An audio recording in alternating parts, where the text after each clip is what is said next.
When a new car dealership owner walks in unnoticed, the manager makes a terrible assumption. But when the police get involved, her world flips upside down in a way she never saw coming. The late afternoon sun bathed the lot of South Point Motors in warm light, reflecting off rows of gleaming cars. A steady hum of activity filled the air as customers strolled between vehicles, some peeking inside, others engaged in animated conversations with salespeople. It was just another busy day for the dealership. A black man, tall and poised, stepped out of a modest sedan parked at the edge of the lot. His attire was understated but deliberate. A crisp white button-down shirt, dark slacks, and polished leather shoes. He glanced around with a calm but observant demeanor, his gaze lingering on the building's modern facade. The man's name was Terrence. Today he wasn't just here to look at cars, he owned the place. Terrence had chosen not to announce his visit ahead of time. He wanted an unfiltered view of how things were run, a genuine sense of the dealership's culture. Adjusting his watch, he made his way toward the showroom, walking past rows of sedans and SUVs. His steps were unhurried, his posture relaxed. Inside, the cool air carried the faint scent of leather and freshly cleaned floors. A large digital display showcased the dealership's top models, while salespeople darted between desks, juggling phone calls and walk-in customers. The buzz of commerce was palpable, but so was something else. A subtle shift in energy as Terrence entered. A few employees glanced in his direction, their eyes flickering with curiosity, but no one approached him. That was when her voice cut through the room like a sharp blade. "Can I help you?" The tone was brisk, almost clipped, carrying an edge that wasn't welcoming. The voice belonged to Margaret, the dealership's manager. Dressed in a tailored navy blazer and heels that clicked authoritatively against the tiled floor, she exuded confidence, the kind that bordered on intimidation. Margaret had built her reputation on efficiency and results, and she wasn't known for mincing words. Terrence turned to face her, offering a polite smile. "Just browsing, thank you." Margaret's eyes scanned him from head to toe, lingering a moment too long. Something in her gaze wasn't quite right, an evaluation, a judgment. She didn't smile back. "Browsing," she repeated, her voice flat. "Well, if you're looking for financing options, our team can guide you. But unless you're serious about buying today, we prefer to focus on active customers." The words hung in the air, cold and dismissive. Terrence's expression didn't change, but there was a flicker of something in his eyes. Still, he remained calm. "I appreciate the information. I'd like to look around a bit more, if that's okay." Margaret's lips pressed into a thin line. "Just don't touch anything without asking first," she said curtly, before turning on her heel and walking away. As Terrence moved through the showroom, examining vehicles and jotting down a few notes on his phone, the atmosphere remained tense. Employees whispered to each other, casting glances in his direction. It wasn't long before Margaret reappeared, her heels clicking sharply against the floor. This time, her arms were crossed, and her expression was one of thinly veiled irritation. "I noticed you've been wandering around for a while," she said, her voice dripping with suspicion. "If you're not planning to buy, I'll have to ask you to leave. We don't have time for distractions." Terrence looked up from the specs of an SUV he'd been reviewing. His calm demeanor remained intact, but his voice carried a quiet authority. "I'm not distracting anyone. I have every right to be here." Margaret scoffed. "Look, I've seen this before. People coming in, wasting time, pretending they're interested. We're running a business here. If you're not buying, you need to go." Terrence's gaze didn't waver. "I think you're making some assumptions about me," he said evenly. Margaret's eyes narrowed, her irritation now bordering on hostility. "And I think I know my job," she snapped. "Either show me you're serious or I'll handle this my way." The tension in the room was thick, drawing the attention of nearby employees.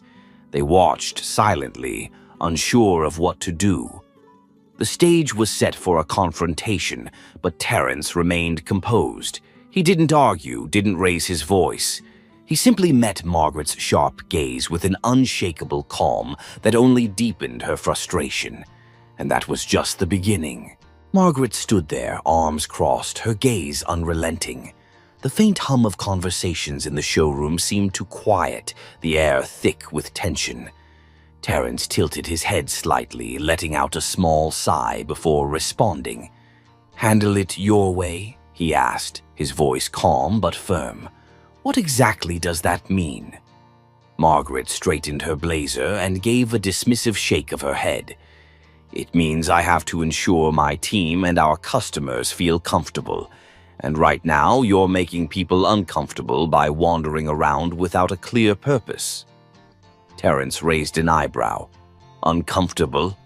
Because I'm looking at cars in a car dealership?" The subtle challenge in his tone made her bristle. She took a step closer, lowering her voice to a sharp whisper.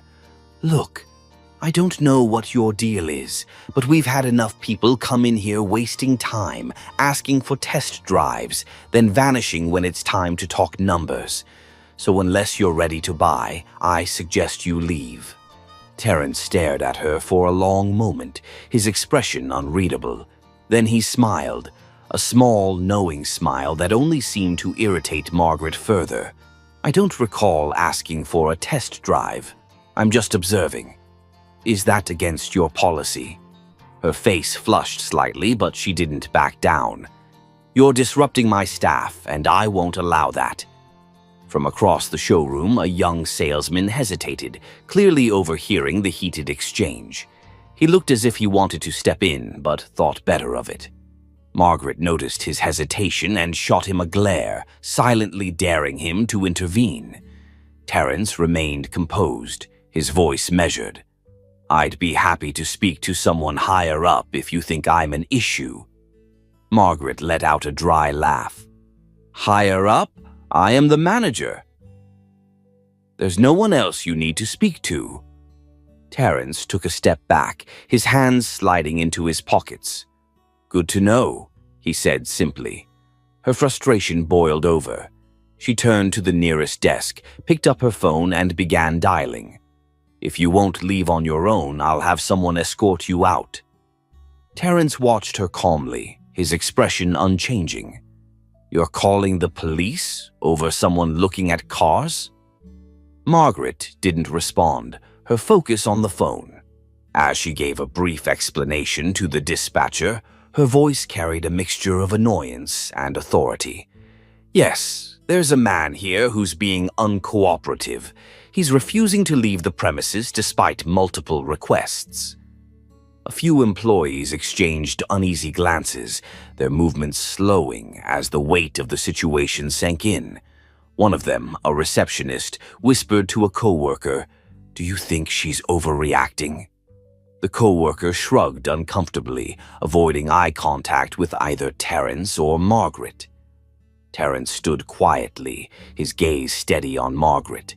When she hung up the phone, she turned back to him with a triumphant air, as if she'd just resolved a major issue. "The authorities will be here shortly. I suggest you wait outside." "Why would I wait outside?"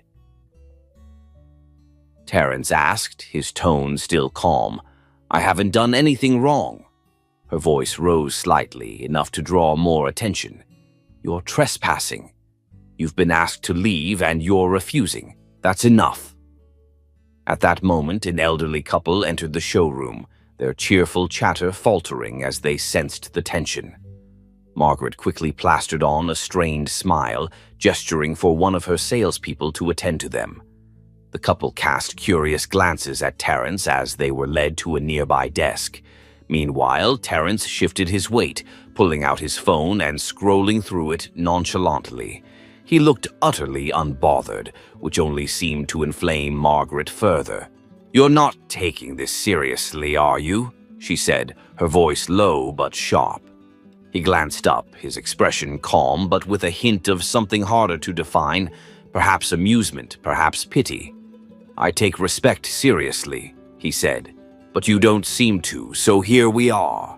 Margaret opened her mouth to retort, but the sight of two uniformed police officers entering the showroom stopped her short. She straightened her posture and gestured toward them, relief and self-righteousness etched across her face. "This is the man," she said, pointing toward Terrence. "He's been asked to leave multiple times and refuses to cooperate." The officers exchanged a brief glance before approaching Terrence, their faces neutral. One of them spoke calmly.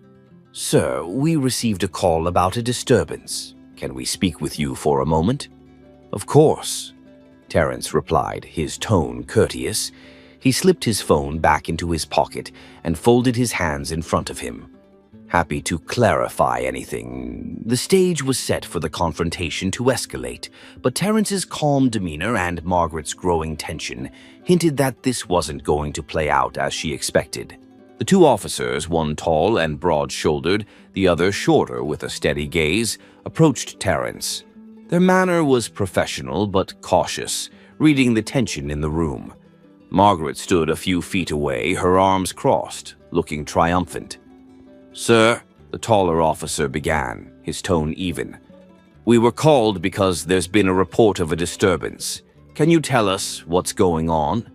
Terrence smiled politely, his calm demeanor unshaken. "Absolutely, officer. I walked into this dealership to look around. I've asked no one for a test drive, nor have I disrupted any business. I've simply been observing. Apparently, that's enough to warrant a call to you." Margaret interjected, her voice sharp. "You were asked to leave multiple times, and you refused. That's why we're here." The shorter officer glanced at her, raising a hand slightly as if to calm her down. "We'll handle this, ma'am." Terrence reached into his pocket slowly, making sure his movements were clear and deliberate. "I don't want any confusion here," he said, holding up a slim leather wallet. From it, he pulled a folded piece of paper.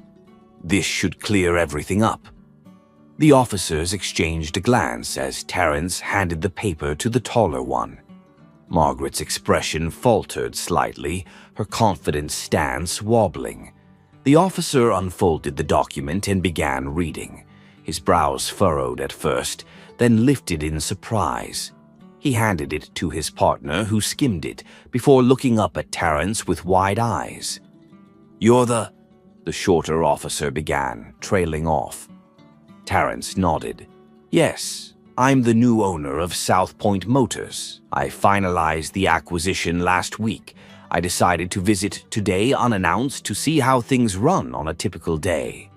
A wave of silence swept over the room. Employees who had been pretending not to listen stopped mid-motion. The elderly couple at the sales desk turned to watch the scene unfold. All eyes were now on Margaret, whose face had turned a deep shade of red. "Wait, what?" she stammered, her voice barely above a whisper. She looked from the officers to Terrence, her expression a mix of confusion and disbelief. This can't be right. You, the owner?" Terrence didn't respond immediately. Instead, he kept his steady gaze on her, letting the weight of the moment sink in. The taller officer cleared his throat and stepped back, his tone now apologetic. "Sir, it seems there's been a misunderstanding. We'll step aside unless you need any further assistance." "No, officers," Terrence said calmly. "I appreciate your professionalism. Thank you for coming out." The officers nodded, one of them giving Margaret a brief but pointed look before walking back toward the entrance. As the doors closed behind them, the silence in the showroom felt deafening. Margaret looked like she was rooted to the spot, her mouth opening and closing as if she were searching for words that refused to come. When she finally managed to speak, her voice was shaky. I didn't know. No one told me we had a new owner." Terrence tilted his head slightly, his calm exterior giving way to a sharper edge.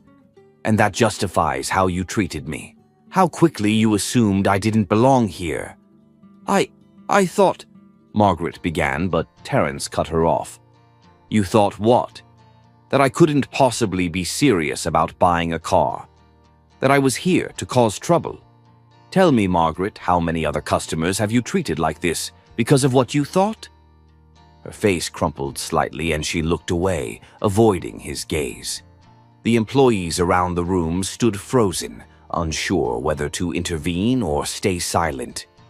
Terrence let the silence stretch for a moment before speaking again, his voice low but firm. I came here today to see how this dealership operates. What I've seen so far is unacceptable. Not just your treatment of me, but the atmosphere you've created for your team and your customers. Margaret opened her mouth to respond, but no words came out. Her confident facade had crumbled entirely, leaving only guilt and panic in its wake. The weight of Terrence's words hung in the air like a storm cloud. Margaret's eyes darted around the showroom as if searching for an escape from the scrutiny. Her usual sharp demeanor had vanished, replaced by a flustered vulnerability. I didn't mean," she stammered, her voice faltering. "I was just trying to do my job. I thought—" "You thought wrong," Terrence interrupted, his voice calm but cutting. "You thought so wrong that you didn't even bother to stop and ask yourself if you might be making a mistake. And here we are." Margaret visibly recoiled at his words, but Terrence wasn't done. He turned to address the room, his voice carrying a commanding authority. "To everyone here, let me make one thing clear. I'm not just the new owner. I'm someone who believes in treating people with dignity and respect, regardless of who they are or how they look." The employees exchanged uneasy glances, a mix of relief and discomfort crossing their faces. Margaret, however, seemed to shrink under the weight of his gaze. "You," he continued, pointing at her, "are the leader of this dealership. At least you were supposed to be. But instead of setting an example, you allowed your assumptions to guide your actions. Not only did you embarrass yourself, but you also tarnished the reputation of this business." Margaret's cheeks flushed a deeper red, and her lips trembled as she tried to form a response. I've worked here for over 10 years, she finally managed. "I've always done what's best for the dealership."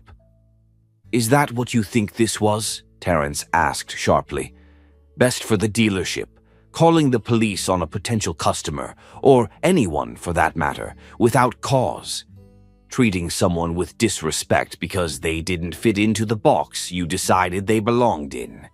Her shoulders slumped, and for a moment she looked much smaller than she had when she first confronted him. "I'm sorry," she murmured, the words barely audible. Terrence regarded her for a long moment, his expression unreadable. "Sorry isn't enough," he said finally. "Not for this." The tension in the room was palpable as everyone waited to see what he would do next. Margaret's eyes widened in panic, the realization of what was coming dawning on her. "Please," she said quickly, her voice trembling. "I didn't know if I had known." "You didn't know because you didn't bother to find out," Terrence said coldly. "That's the problem, Margaret, and it's a problem I can't overlook." She shook her head, tears welling in her eyes. "I've given everything to this dealership. Please, I made a mistake. Don't let this one moment erase everything I've done."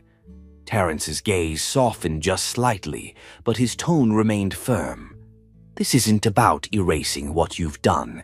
It's about accountability. Actions have consequences, and right now, those consequences are staring you in the face."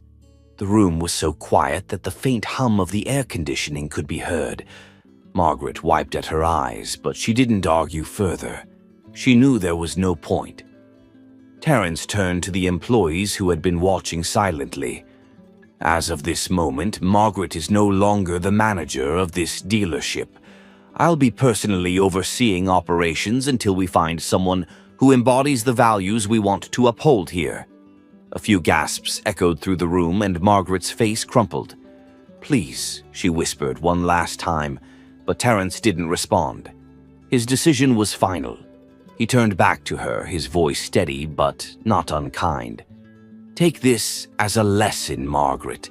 Assumptions can destroy more than just a moment. They can destroy trust, respect, and opportunity. Think about that as you move forward. With that, he gestured toward the door. Margaret hesitated for a moment, then nodded weakly and walked out, her heels clicking softly against the floor. The employees stood frozen, processing what had just happened. The showroom was still as Margaret's figure disappeared through the glass doors. Terrence stood at the center of it all, his presence commanding but not intimidating. The employees exchanged uncertain glances, unsure of what would come next. Terrence took a deep breath, then turned to face them. His expression had softened, but the weight of the moment lingered in his tone. "I know what just happened was uncomfortable to watch," he began, his voice steady but compassionate. "And I know some of you are probably questioning what this means for your future here." He paused, allowing his words to sink in. The tension in the room eased slightly as the employees listened intently. "Let me reassure you," he continued, "this isn't about tearing anyone down. It's about building something better. A place where every customer, every employee feels respected and valued. That starts with accountability, and it starts today." The receptionist, a young man with glasses, hesitated before raising his hand slightly. "Sir, if I may. I think some of us have seen things like this before, but didn't feel like we could say anything. What should we do if we notice something like this happening again?" Terrence nodded, his expression thoughtful. "Thank you for asking that. If you ever witness anything that goes against the values we're striving for, I want you to speak up. Whether it's to me or whoever steps in as the new manager, your voice matters. This isn't just my dealership. It's ours. And it's up to all of us to make it better." A ripple of relief passed through the room. Employees began nodding slightly, their posture relaxing. Terrence let a small smile tug at the corners of his mouth, sensing the shift. "Now," he said, clapping his hands together lightly, "let's get back to work. There are customers here who deserve the best experience we can give them. And moving forward, that's exactly what we're going to deliver." The employees dispersed slowly, some heading to customers, others retreating to their desks. The energy in the room felt different now, hopeful, as though a weight had been lifted. As Terrence turned to leave, the elderly couple who had been watching the scene approached him. The man, dressed in a tweed jacket, extended his hand. "Young man," he said with a warm smile, "I don't know who you are, but you handled that with grace. It's good to see someone stand up for what's right." Terrence shook his hand firmly, his smile genuine. "Thank you, it means a lot to hear that." The couple walked away, and Terrence allowed himself a brief moment to reflect. He hadn't come to the dealership expecting such a confrontation, but perhaps it was exactly what was needed to set the tone for his ownership. This was his chance to create something meaningful, to leave a legacy built on respect, integrity, and fairness. Before stepping out, he turned back to the room one last time. His eyes swept across the staff, the cars, the customers. Change was never easy, but it was always worth it. And with that, he walked out, ready to build a future where assumptions no longer defined anyone's worth.